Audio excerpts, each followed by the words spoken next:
Derrick, you guys have the opportunity to continue your season with a win against Quebec tonight. What's the plan heading in against the Rampart?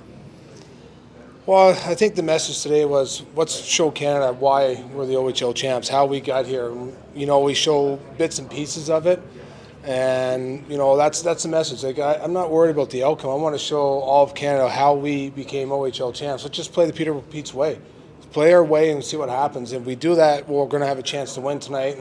And we've always responded when our backs against the wall. Like we're so proud of this group, and everyone had us pegged not to get here, and here we are. But now I just want them to show why we got here and show why we're so proud of the group.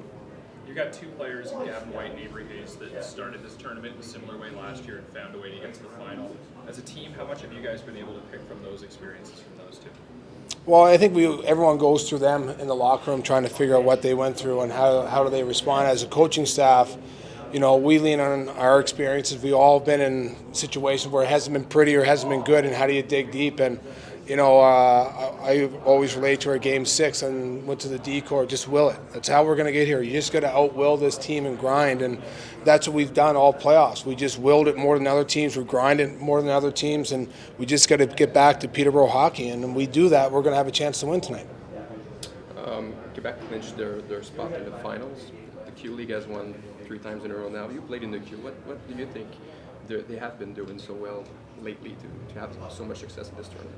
Well, back in the day when I played, it was usually a couple owners would stack up their teams, but now they're like, I know Simone Gagne, played with him in Beauport, and you know it's been a 4-year process with this team. They didn't make a lot of changes, and they're doing it right. Like I said, their team's really gelled. They're doing a real good job putting together, and I played in the Q, and you know what? It was run and gun hockey back in the day. It was really up and down. I mean, average night, the goalies, I mean, were 50 shots to 42 or 48, 37, you know, and they're starting to play defensive hockey, and defense wins. Doesn't matter what sport it is, defense wins, and if you can't defend your end or defend in certain areas, you're not going to win in this tournament, and that's what we got to get back to. What got us to this win was how we played and defended above the puck.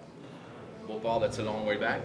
A very long way, but we had some good stories, though. I remember I assisted on his first major junior goal back in the day when he was 16, and you know, we had a couple laughs, and you know what? I love Quebec City. I've always loved my time, and I was telling them it made me the person I am today. Being able to go there and not speak French at the time, I can still speak it, but it's 20 years ago, and I probably need about 2 weeks of experience to get it back.